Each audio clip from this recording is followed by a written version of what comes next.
नमस्कार दोस्तों, साहित्य समाधान के मंच से मैं डॉक्टर रीता गौड़ आपका हार्दिक स्वागत करती हूँ, अभिनंदन करती हूँ। दोस्तों, भारतीय काव्य शास्त्र में एक टॉपिक रह ही गया और आज हम उस टॉपिक को भी पूरा करने वाले हैं और वो है आचार्य वामन का रीति सिद्धांत। तो चलिए शुरू करते हैं रीति सिद्धांत पर प्रश्नोत्तर श्रृंखला, जिसका क्रम हम कई सत्रों से चलाते चले आ रहे हैं। चलिए पहला प्रश्न देखते हैं। आज के सत्र का पहला प्रश्न है दोस्तों, निम्नलिखित में से रीति शब्द का कोशगत अर्थ नहीं है। विकल्प है लक्ष्य, पद्धति, मार्ग या शैली। तो दोस्तों क्या याद रखना है हमें, हम जब भी किसी विषय वस्तु को पढ़ते हैं, हम जब भी किसी टॉपिक को पढ़ते हैं, खास तौर पर साहित्य में, साहित्य चाहे कोई भी हो, तो हमें सबसे पहले जिस टॉपिक को पढ़ रहे हैं उसके शब्द पर अपनी पकड़ मजबूत बनानी चाहिए और इसीलिए ये प्रश्न यहां बनाया गया है। तो रीति शब्द का कोशगत अर्थ नहीं है लक्ष्य, पद्धति, मार्ग या शैली। तो अलग अलग विद्वानों ने दोस्तों पद्धति, मार्ग और शैली, इन तीनों को रीति शब्द के अर्थ में शामिल किया है। और यदि हम विद्वानों को एक बार छोड़ भी दें, हम कोश की बात करें, क्योंकि प्रश्न में कोशगत अर्थ पूछा गया है, यानी शब्द कोश में रीति के कितने अर्थ बताए गए हैं, तो वहां बताया गया है पद्धति, मार्ग और शैली। लक्ष्य शब्द नहीं बताया गया है। लक्ष्य कोशगत अर्थ नहीं है रीति शब्द का। कोशगत अर्थ का मतलब समझ लीजिए आप कि शब्द कोश में रीति के कौन कौन से अर्थ बताए गए हैं, ये प्रश्न में पूछा गया है। तो ए विकल्प इस प्रश्न का सही उत्तर है। आंसर हुआ हमारा ए। अगला प्रश्न, रीति शब्द का काव्य शास्त्रीय अर्थ क्या है। देखिए पिछले प्रश्न में हमने चर्चा की कि कोशगत अर्थ क्या है। अब क्योंकि हम काव्य शास्त्र में रीति सिद्धांत पढ़ रहे हैं, तो अब हमारी दूसरी आवश्यकता यह है कि हम ये जानें कि रीति शब्द का काव्य शास्त्र में क्या अर्थ माना गया है। विकल्प है काव्य रचना की पद्धति अथवा काव्य रचना का मार्ग, स्तुति या प्रशंसा करना, काव्य पाठ करना या उपर्युक्त सभी। दोस्तों ए विकल्प इस प्रश्न का सही उत्तर है। काव्य रचना की पद्धति यानी किस तरीके से काव्य रचना की गई है और या किस मार्ग पर, किस साहित्यिक मार्ग का अनुसरण करते हुए काव्य रचना की गई है, उसके ये काव्य शास्त्रीय अर्थ है रीति शब्द का। तो आंसर हुआ ए। अगला प्रश्न, रीति सिद्धांत के विषय में असंगत कथन छांटिए। रीति शब्द का काव्य सिद्धांत के रूप में सर्वप्रथम प्रयोग आचार्य वामन ने किया। बी, आचार्य वामन का समय 11वीं शताब्दी में माना गया है। सी, आचार्य वामन ने काव्यालंकार सूत्र ग्रंथ में रीति सिद्धांत का प्रतिपादन किया। और डी, आचार्य वामन ने रीतिरात्मा काव्यस्य कहकर रीति को काव्य की आत्मा घोषित किया। तो दोस्तों रीति शब्द का काव्य सिद्धांत के रूप में सबसे पहला प्रयोग आचार्य वामन ने किया, ये बिल्कुल सही कथन है। आचार्य वामन, देखिए क्या ध्यान रखना है, काव्य सिद्धांत के रूप में पहला प्रयोग। हालांकि आचार्य वामन से पहले काव्य सिद्धांत के रूप में नहीं, लेकिन काव्य शास्त्र में रीति शब्द का स्वतंत्र प्रयोग जरूर किया गया था, लेकिन काव्य सिद्धांत के रूप में पहला प्रयोग करने वाले थे आचार्य वामन। दूसरा है आचार्य वामन का समय 11वीं शती माना गया है। यह कथन गलत है दोस्तों, क्योंकि आचार्य वामन का समय 11वीं शती नहीं है बल्कि 9वीं शती है, 9वीं शताब्दी है। सी, आचार्य वामन ने काव्यालंकार सूत्र ग्रंथ में रीति सिद्धांत का प्रतिपादन किया। यह जानकारी आपको होनी चाहिए कि कौन से ग्रंथ में आचार्य वामन ने रीति सिद्धांत का प्रतिपादन किया, तो आप उसका उत्तर है काव्यालंकार सूत्र। आचार्य वामन ने रीतिरात्मा काव्यस्य कहकर रीति को काव्य की आत्मा घोषित किया। ये जो रीतिरात्मा काव्यस्य, रीति ही काव्य की आत्मा है, ये कथन आप कंठस्थ कर लीजिए ताकि आप कभी भूले नहीं कि किस कथन के माध्यम से आचार्य वामन ने रीति को काव्य की आत्मा घोषित किया। तो इस प्रश्न का सही उत्तर, क्योंकि हमको असंगत कथन छांटना है, तो इस प्रश्न का सही उत्तर हुआ बी। तो आंसर हुआ हमारा बी। अगला प्रश्न, वामन से पूर्व रीति शब्द का भिन्न अर्थ में उल्लेख करने वाले विद्वान कौन है। दोस्तों अभी अभी मैंने कहा और हम अपने रीति सिद्धांत के सत्र में भी पढ़ चुके हैं कि वामन ने रीति सिद्धांत का प्रतिपादन अवश्य किया, लेकिन ऐसा नहीं था कि काव्य शास्त्र में उनसे पहले विद्वानों ने रीति शब्द का प्रयोग ही ना किया हो। रीति शब्द का प्रयोग उनसे पहले भी किया गया और अलग अलग अर्थों में किया गया। तो अब यहां वही प्रश्न पूछा गया है कि आचार्य वामन से पहले अलग अलग अर्थों में रीति शब्द का प्रयोग करने वाले कौन से विद्वान हैं या कौन से आचार्य हैं। तो विकल्प है भरत मुनि, भामह, दंडी या उपर्युक्त सभी। तो दोस्तों भरत मुनि, भामह और दंडी ये तीनों पूर्ववर्ती हैं किनके? आचार्य वामन के। तो इन तीनों ने अपने अपने ग्रंथों में अलग अलग संदर्भों में प्रसंगवश, सिद्धांत के रूप में नहीं, प्रसंगवश रीति शब्द का प्रयोग किया है अलग अलग अर्थों में। तो इस प्रश्न का सही उत्तर होगा डी। तो आंसर हुआ हमारा डी। अगला प्रश्न, भरत मुनि ने रीति शब्द को किस रूप में स्वीकार किया? भरत मुनि काव्य शास्त्र के जनक माने जाते हैं, भारतीय काव्य शास्त्र परंपरा के सूत्रपातकर्ता माने जाते हैं, सूत्रधार माने जाते हैं। तो ये हमारे लिए जानना बहुत जरूरी है कि रीति शब्द को किस रूप में ग्रहण करते हैं आचार्य भरत मुनि। विकल्प है शैली, प्रवृत्ति, पद्धति या मार्ग।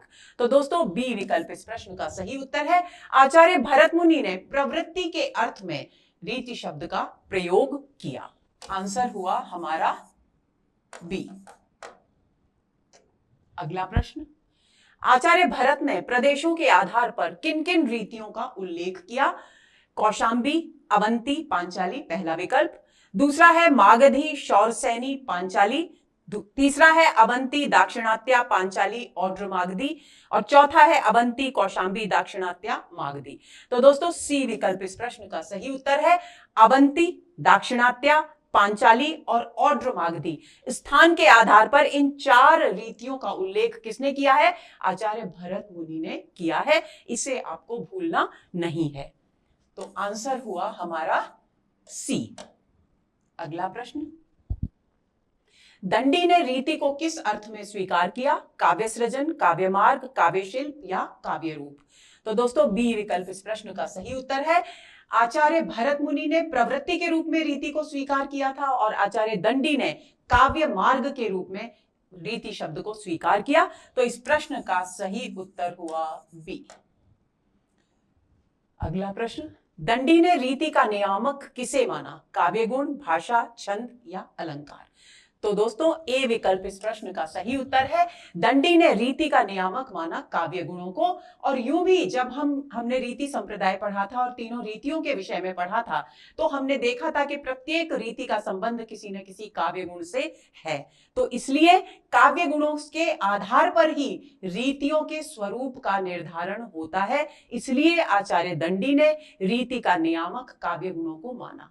जिस काव्य गुण का जिस रीति में प्रयोग है उसी के आधार पर यह निर्णय किया जाएगा कि कौन सी रीति यहां प्रयोग में लाई गई है।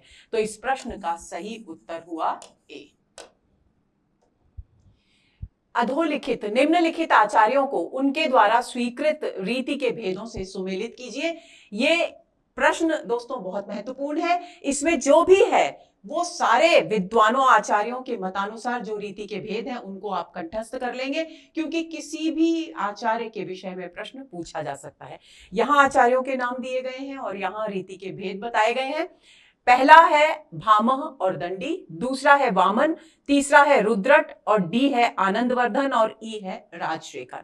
और इधर है वैदर्भी, गौड़ी, पांचाली, असमासा, अल्प समासा, दीर्घ समासा, वैदर्भी और गौड़ी, लच्छोभी, वैदर्भी, मागधी, पांचालिका और वैदर्भी, गौड़ी, लाटी और पांचाली। तो दोस्तों भामह और दंडी ने केवल दो रीतियों का जिक्र किया और वो है वैदर्भी और गौड़ी। आपको ध्यान रखना है यहां किसी भी विकल्प में दो रीतियां नहीं है। तो दो रीतियां मानने वाले कौन हैं? भामह और दंडी। यानी इन्होंने पांचाली का, लाटी का या अन्य किसी भी रीति का उल्लेख नहीं किया। आचार्य वामन ने, हम सभी जानते हैं, तीन रीतियां मानी, वैदर्भी, गौड़ी, पांचाली। तो इनका हो गया ये। अब रुद्रट ने कौन सी मानी? रुद्रट ने मानी चार रीतियां, वैदर्भी, गौड़ी, लाटी और पांचाली। आनंदवर्धन ने मानी ये तीन रीतियां, असमासा, अल्प समासा, दीर्घ समासा। आपको क्या ध्यान रखना है? आनंदवर्धन ने जो रीति के भेद माने वो समास पर आधारित हैं। असमासा जहां पर समास का बिल्कुल प्रयोग नहीं है, अल्प समासा जहां छोटे छोटे समास है और दीर्घ समासा जहां बड़े बड़े समास हैं। तो समासों के आधार पर रीति के भेदों का निरूपण करने वाले आचार्य हैं आनंदवर्धन। ये आप भूलेंगे नहीं। अब आती है बात राजशेखर की। राजशेखर ने स्वीकार किया लक्षोभी, वैदर्भी, मागधी और पांचाली का, यानी 4 रीतियां इन्होंने मानी। 4 रीतियां मानने वाले कौन कौन है? 4 रीतियां मानने वाले रुद्रट है और राजशेखर है। फर्क क्या है? वैदर्भी और रुद्रट ने वैदर्भी, गौड़ी, लाटी और पांचाली मानी। वैदर्भी इन्होंने भी मानी, पांचाली इन्होंने भी मानी, लेकिन लक्षोभी और मागधी इन्होंने अलग मानी। तो इस बात को आपको ध्यान में रखना है। अब विकल्प देखते हैं। तो हमारा आ रहा है ए का तीसरा, बी का पहला, तीसरा, पहला और चौथा, पांचवा, तीसरा, पहला, पांचवा, दूसरा, तीसरा, चौथा, तीसरा, पहला, पांचवा, तीसरा, पहला, पांचवा, दूसरा, चौथा। बी विकल्प इस प्रश्न का सही उत्तर है। आंसर हुआ बी। आगे चलते हैं। किस आचार्य ने रीति के सुकुमार, विचित्र, मध्यम 3 भेद माने? विकल्प है कुंतक, जगन्नाथ, भोजराज और रुयक, या इनमें से कोई नहीं। तो दोस्तों ए विकल्प इस प्रश्न का सही उत्तर है। आचार्य कुंतक ने रीति के सुकुमार, विचित्र और मध्यम ये 3 भेद माने, जो अन्य सभी भेदों से बिल्कुल अलग है। यहाँ गौड़ी, पांचाली, लाटी, किसी भी वैदर्भी, किसी भी नाम का प्रयोग यहाँ पर नहीं किया गया है। सुकुमार, विचित्र और माध्यम जो अलग शब्दों का प्रयोग करते हैं वो है आचार्य कुंतक। इस बात को आप ध्यान में रखेंगे। तो इस प्रश्न का सही उत्तर हुआ ए।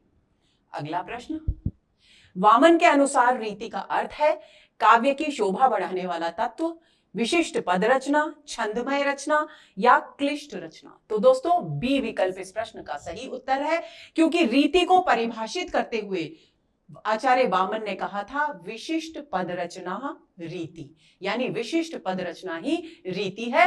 तो आपको ये पंक्ति याद रखनी है संस्कृत की, बहुत सरल है। विशिष्ट पद रचना रीति, रीतिरात्मा काव्यस्य, ये 2 पंक्तियां तो ऐसी हैं जो रीति सिद्धांत अगर आप पढ़ रहे हैं और परीक्षा की तैयारी कर रहे हैं तो ये दोनों पंक्तियां छोटी छोटी हैं, आपको याद कर लेनी चाहिए। तो विशिष्ट पद रचना को रीति माना आचार्य वामन ने। आंसर हुआ बी। वामन के रीति सिद्धांत के विषय में असंगत कथन है। पहला विकल्प, वामन ने रीति को गुणाश्रित मानकर उसे वैदर्भी, गौड़ी और पांचाली नामक 3 भागों में वर्गीकृत किया। गौड़ी रीति के प्रति वामन में विशेष प्रशंसा का भाव था। सी, वामन ने वैदर्भी रीति को समग्र गुण भूषिता कहा। वामन ने गौड़ी रीति में ओज और कांति तथा पांचाली में माधुर्य और सौकुमार्य का समावेश माना। अब हमको छांटना है इन चारों में से असंगत कथन। तो दोस्तों वामन ने रीति को गुणों पर आधारित माना और वैदर्भी, गौड़ी, पांचाली 3 भागों में विभक्त किया है, बिल्कुल सही कथन है। गौड़ी रीति के प्रति वामन में विशेष प्रशंसा का भाव था, यह असंगत कथन है, क्योंकि गौड़ी रीति के लिए वामन में विशेष प्रशंसा का भाव नहीं था, बल्कि वैदर्भी रीति के लिए था। ये आपको ध्यान में रखना है कि वैदर्भी रीति के लिए वामन में विशेष प्रशंसा का भाव था, यानी उनकी प्रिय रीति थी वैदर्भी रीति। वामन ने वैदर्भी रीति को समग्र गुण भूषिता कहा, और यही कारण है क्योंकि उनकी वैदर्भी रीति उनकी प्रिय रीति थी, तो उन्होंने उसे कहा समग्र गुण भूषिता। प्रश्न पूछा जा सकता है कि वामन ने किस रीति को समग्र गुण भूषिता कहा? समग्र यानी सभी, गुण यानी गुणों से, भूषिता यानी अलंकृत, सुशोभित, युक्त। तो सभी गुणों से युक्त वैदर रीति कौन सी है वामन की दृष्टि में? वो है वैदर्भी। तो ये कथन भी सही है। वामन ने गौड़ी रीति में ओज और कांति तथा पांचाली में माधुर्य और सुकुमार्य का समावेश माना, ये कथन भी बिल्कुल सही है। तो असंगत कथन हुआ बी, तो आंसर होगा हमारा बी। अगला प्रश्न, वामन ने रीति को गुणाश्रित मानकर गुणों के कितने भेद किए? ध्यान देंगे, किसके भेद पूछे गए हैं? गुणों के भेद। ए 2, बी 3, सी 4 या डी 5। तो दोस्तों ए विकल्प इस प्रश्न का सही उत्तर है। उन्होंने 10 गुण माने थे, पहली बात आचार्य वामन ने। उसके बाद उन्होंने मोटे तौर पर उन 10 गुणों को 2 वर्गों में विभक्त किया था। कौन कौन से? शब्द गुण और अर्थ गुण। शब्द, वर्ण आदि से संबंधित जो गुण थे वो शब्द गुण में, और शेष जो अर्थ से संबंधित गुण थे उनको अर्थ गुण में शामिल किया। तो आपको ध्यान में रखना है, वैसे कुल मिलाकर उन्होंने 10 काव्य गुण माने और उन 10 काव्य गुणों को 2 वर्गों में विभक्त किया, शब्द गुण और अर्थ गुण। इसलिए यहां माना गया है कि उन्होंने 2 भेद किए। अब अगर इस प्रश्न को इस तरीके से पूछा जाए कि वामन ने रीति को गुणाश्रित मानकर रीति के कितने भेद किए, तो उत्तर क्या होगा हमारा? तब हमारा उत्तर होगा 3, क्योंकि रीति को 3 वर्गों में विभाजित किया आचार्य वामन ने। कौन सी? वैदर्भी, गौड़ी और पांचाली। तो रीति के भेद 3 हैं और गुणों के भेद हैं 2। इस बात को ध्यान में रखेंगे तो इस प्रश्न का सही उत्तर हुआ ए। अगला प्रश्न, जिस प्रकार रेखाओं में चित्र समा जाता है उसी प्रकार रीति में काव्य समाविष्ट हो जाता है। यह कथन निम्न में से किस आचार्य का है? आचार्य कुंतक, जयदेव, रुद्रट या वामन? तो दोस्तों डी विकल्प इस प्रश्न का सही उत्तर है। वामन, जिन्होंने रीति सिद्धांत का प्रतिपादन किया, उन्होंने रीति की समग्रता को स्पष्ट करते हुए कि रीति किस प्रकार काव्य की आत्मा है, इस उदाहरण को प्रस्तुत किया कि जिस तरह से हम अलग अलग भिन्न भिन्न रेखाओं में पूरे चित्र को समा देते हैं और एक चित्र एक आकार बनकर के हमारे सामने प्रस्तुत हो जाता है, जबकि वो रेखाएं जो उस चित्र में खींची गई वो स्वतंत्र रूप से कोई आकृति नहीं रखती, साधारण सी रेखाएं होती हैं, लेकिन सामूहिक रूप से वो एक चित्र की रचना करती है। उसी तरह से जो रीति है वो इस प्रकार समग्र गुणों से युक्त है, सभी प्रकार के गुणों से युक्त है कि उसमें पूरे काव्य का समग्र रूप, उत्कृष्ट रूप में उभर कर सामने आता है। तो ये बात आपको ध्यान में रखनी है कि ये कथन, चित्र से तुलना करने का जो कथन है वो आचार्य वामन का है। तो आंसर हुआ डी। अगला प्रश्न, निम्नलिखित में से किस विद्वान ने रीति को संघटना कहा? रुद्रट, जगन्नाथ, आनंदवर्धन या दंडी? तो दोस्तों सी विकल्प इस प्रश्न का सही उत्तर है। आनंदवर्धन, जिन्होंने समास पर आधारित रीति के 3 भेद किए थे, असमासा, अल्प समासा, दीर्घ समासा, तो उन्होंने ही रीति के लिए रीति शब्द का प्रयोग नहीं किया बल्कि संघटना शब्द का प्रयोग किया। ये आपको भूलना नहीं है। आंसर हुआ सी। रीति को वृत्ति कहने वाले आचार्य हैं विश्वनाथ, मम्मट, रूप गोस्वामी या रुयक? तो दोस्तों वृत्ति कहने वाले आचार्य हैं आचार्य मम्मट। इन्होंने रीति को वृत्ति कहकर पुकारा, जैसे आनंदवर्धन ने रीति को संघटना कहा, दंडी ने मार्ग कहा, इसी तरह से आचार्य मम्मट ने रीति को वृत्ति कहा। तो आंसर हुआ हमारा बी। अगला प्रश्न, वैदर्भी रीति के विषय में असंगत कथन छांटिए। दंडी ने वैदर्भी रीति को श्लेष, प्रसाद, समता, माधुर्य, सुकुमारता, अर्थव्यक्ति, उदारता, ओज, कांति, समाधि आदि 10 गुणों से युक्त माना। रुद्रट और राजशेखर ने वैदर्भी रीति को समास रहित शैली के रूप में स्वीकार किया। राजशेखर ने इसे स्थानानुप्रास और योग वृत्ति से युक्त माना।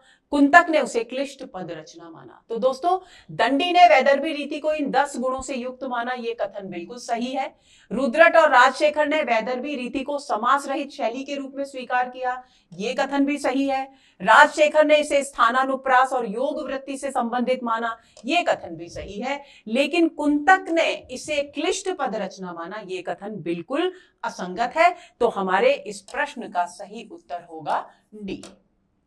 अगला प्रश्न, गौड़ी रीति के विषय में असंगत कथन छाटिए। गौड़ी माधुर्य गुण संपन्न सुकुमार शैली है।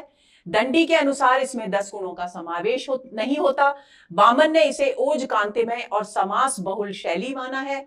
रुद्रट ने इसे दीर्घ समासा तथा रौद्र, भयानक और वीर रसों की अभिव्यक्ति करने के लिए उपयुक्त माना है।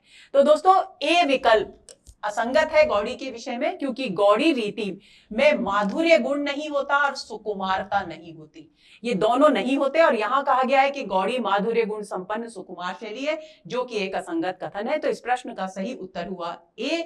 लेकिन हम अन्य 3 विकल्पों पर भी चर्चा करेंगे। दूसरा विकल्प है दंडी के अनुसार इसमें 10 गुणों का समावेश नहीं होता। ध्यान क्या देना है, 10 गुणों का समावेश नहीं होता। कई बार हम जल्दबाजी में प्रश्न पत्र पढ़ते हैं और हमारा ध्यान नहीं पर जाता ही नहीं है, तो आपको इस बात को ध्यान में रखना है, क्योंकि दंडी ने 10 गुणों का समावेश किस में माना गया है, वैदर्भी रीति में। तो इसलिए ये कथन यहां पर बिल्कुल सही है कि नहीं शब्द का प्रयोग अगर नहीं होता तो ये कथन असंगत हो जाता। वामन ने इसे ओज कांतिमय और समास बहुल शैली माना है, ये भी सही है। और रुद्रट ने इसे दीर्घ समास और रौद्र भयानक और वीर रसों की अभिव्यक्ति करने के लिए उपयुक्त माना है, ये कथन भी बिल्कुल सही है। तो इस प्रश्न का सही उत्तर हुआ ए। अगला प्रश्न, ओजः प्रकाशकै वर्णै बंध आडंबरः पुनः समास बहुला गौड़ी। गौड़ी रीति की है परिभाषा किस आचार्य की है? वामन, मम्मट, विश्वनाथ या कुंतक? तो दोस्तों सी विकल्प इस प्रश्न का सही उत्तर है। आचार्य विश्वनाथ ने ये परिभाषा दी थी गौड़ी रीति की। अब इस परिभाषा को हम समझ लेते हैं।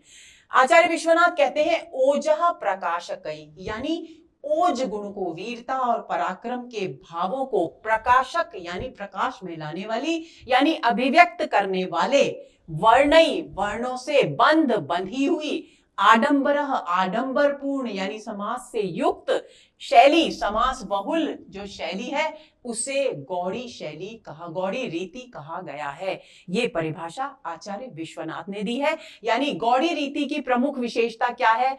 ओज गुण की प्रधानता, जटिल शब्दों का, परुष वर्णों का प्रयोग और समास बहुलता। ये तीन विशेषताएं आप याद कर लीजिए, क्योंकि परीक्षा में इस तरीके से भी पूछा जा सकता है कि निम्नलिखित में से कौन सी गौड़ी रीति की विशेषता नहीं है। तो प्रमुख जो तीन विशेषताएं हैं वो यहां इस प्रश्न में समाहित हो गई हैं, इसीलिए ये परिभाषा दी गई है। तो इस प्रश्न का सही उत्तर होगा सी। अगला प्रश्न, निम्नलिखित में से किस विद्वान ने पांचाली रीति का उल्लेख नहीं किया है?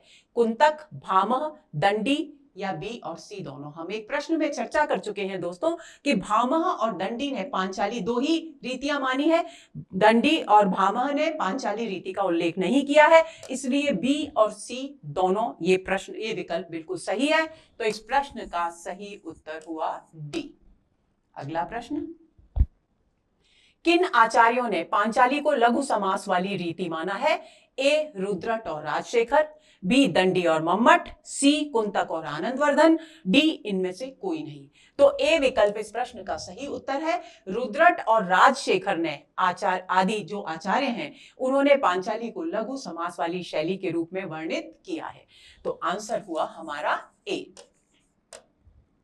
अगला प्रश्न, अश्लिष्ट श्लथ भावाम ताम पूर्ण छाय श्रिताम मधुराम सुकुमारांच पांचाली कवयो विदु। पांचाली रीति की यह परिभाषा किस आचार्य की है? मम्मट, वामन, विश्वनाथ या रुद्रट? तो दोस्तों बी विकल्प इस प्रश्न का सही उत्तर है। आचार्य वामन ने यह परिभाषा दी है पांचाली की, और ये बात, पांचाली रीति की ये परिभाषा आपको ध्यान में होनी चाहिए। मैं जानती हूं कि इतनी बड़ी संस्कृत की परिभाषा को कंठस्थ करना सभी के लिए मुमकिन नहीं है, तो हम कुछ एक चीजों को ध्यान में रख लेंगे। इसमें सबसे महत्वपूर्ण बिंदु है अश्लिष्ट श्लथ भावाम। बस इस पद को आप ध्यान में रख लीजिए, जहां ये है, इस शब्द से शुरू होने वाली जो परिभाषा है पांचाली की, वो वामन के द्वारा दी गई है। अब इस पंक्ति का अर्थ समझ लेते हैं। अश्लिष्ट श्लथ भावाम, सबसे पहले है अश्लिष्ट। श्लिष्ट के शब्द किससे बना है? श्लेष अलंकार से। श्लेष अलंकार जिसमें एक शब्द के दो अर्थ होते हैं, कई बार अनेक और अधिक अर्थ भी होते हैं। तो जो अश्लिष्ट है यानी श्लेष युक्त पदों से रहित है, श्लथ है जिसमें शिथिल भावों की अभिव्यक्ति है, ताम, और उसमें, और वो कैसी है? उसमें क्या है? पूर्ण छाया श्रिताम, पूरी की पूरी वो छाया से ढकी हुई है, यानी उसकी चमक, उसकी कांति उभर करके, उसके गुण उभर करके सामने नहीं आ रहे, जैसे वैदर्भी रीति के आते हैं, यानी कांति रहित है। मधुराम, मधुर है। सुकुमारान, कोमल शब्दों से युक्त है। ऐसी रीति को कवियों ने विदु कहा है, क्या? पांचाली। तो आपको यह ध्यान में रखना है। इस प्रश्न का सही उत्तर हुआ बी। तो अब इसमें पांचाली रीति की कौन सी विशेषताएं आ गई? अश्लिष्ट पद आ गया, श्लथ भाव, शिथिल भाव आ गए, और छायाश्रितम यानी कांति रहित है, जो मधुर और सुकुमार है। मधुर और सुकुमार वैदर्भी भी है, इसलिए मधुर और सुकुमार गुणों के साथ अश्लिष्ट पद और शिथिल भाव भी हो और कांति रहित होने का भाव हो, तो वो पांचाली है, अन्यथा वो वैदर्भी है। इस बात को आपको ध्यान में रखना है। ये शुरू की जो 3 विशेषता है ये पांचाली को वैदर्भी से अलग करती हैं। तो आगे चलते हैं, अगले प्रश्न पर आते हैं।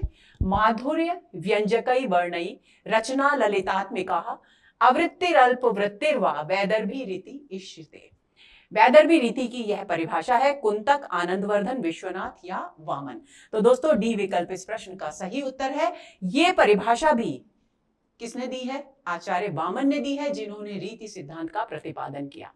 अब इससे ये परिभाषाएं दोस्तों, ये प्रश्न इसलिए बनाए गए हैं कि न केवल आप इन संस्कृत की परिभाषाओं से परिचित हो जाएं, बल्कि इसके साथ साथ ये भी हो कि इन परिभाषाओं के माध्यम से वो प्रमुख बिंदु आपकी स्मृति में ताजा रहें, जीवंत रहें, जिनके माध्यम से आप आसानी से शैली को पहचान सकते हैं, उसकी विशेषताओं को समझ सकते हैं।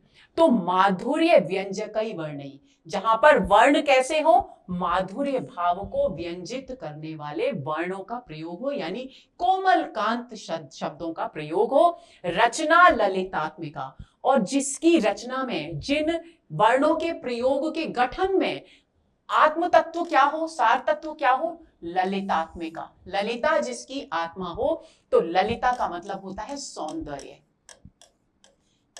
जिसके हर पद में सौंदर्य निहित हो। आवृत्तिरल्प, आवृत्ति यानी जहां या तो वृत्तियों का बिल्कुल प्रयोग नहीं हो। वृत्तियां नाट्य शास्त्र में 4 मानी गई हैं दोस्तों। ये वृत्तियां हैं भारती, सात्विती, आर्भटी और कैशिकी। भारती जहां पर मौखिक अभिव्यक्ति है, सात्विती जहां सात्विक भाव है, ये तो नाम से ही समझ में आ रहा है, आर्भटी जहां वीरता का भाव है, और कैशिकी जहां प्रेम का भाव है। तो ये 4 वृत्तियां हैं, तो इनके लिए कहा गया या तो वृत्तियों का प्रयोग हो ही नहीं, और यदि हो तो अल्प वृत्तियों का प्रयोग हो। ऐसी शैली को वैदर्भी रीति कहते हैं। ऐसी रीति को वैदर्भी रीति कहते हैं। यानी प्रमुख बात क्या हुई? मधुर भावों की कोमल कांत शब्दों का प्रयोग, सौंदर्य से युक्त रचना, और वृत्ति रहित या वृत्तियों से युक्त रचना, यानी समासों का प्रयोग यहां बिल्कुल भी नहीं होगा। ये 3-4 विशेषताएं वैदर्भी रीति की हो गई। तो इस प्रश्न का सही उत्तर हुआ डी। अगला प्रश्न, निम्नलिखित में से किस विद्वान ने लाटी रीति का उल्लेख किया है? आचार्य वामन, रुयक, रुद्रट या मम्मट। तो दोस्तों सी विकल्प इस प्रश्न का सही उत्तर है। रुद्रट ने लाटी रीति का उल्लेख यहां पर किया है। तो इस प्रश्न का सही उत्तर होगा सी। अगला प्रश्न, किस विद्वान ने लाटी रीति को वैदर्भी और पांचाली के मध्य की रीति माना है? विकल्प है विश्वनाथ, जगन्नाथ, भोजराज या विद्याधर। तो दोस्तों ए विकल्प इस प्रश्न का सही उत्तर है। आचार्य विश्वनाथ ने लाटी रीति को परिभाषित करते हुए कहा है कि यह लाटी रीति एक ऐसी रीति है जो वैदर्भी और पांचाली के मध्य की है। यानी वैदर्भी की भी कुछ विशेषताएं उसमें है और पांचाली की भी है, लेकिन पूरी तरह से ये न वैदर्भी है और न पांचाली है, यानी इनके बीच की शैली है। ये आचार्य विश्वनाथ का कथन है। तो आंसर हुआ हमारा ए। तो दोस्तों ये हुआ हमारा आज का सत्र। हमने रीति सिद्धांत को पढ़ लिया, उसका रिवीजन भी हमारा हो गया, और उम्मीद करती हूं कि रीति सिद्धांत में यदि कहीं कुछ कमी समझने में रह गई होगी पिछले सत्र में, तो वो आज इन प्रश्नों के जरिए पूरी हो गई होगी। अगले सत्र का इंतजार करिए।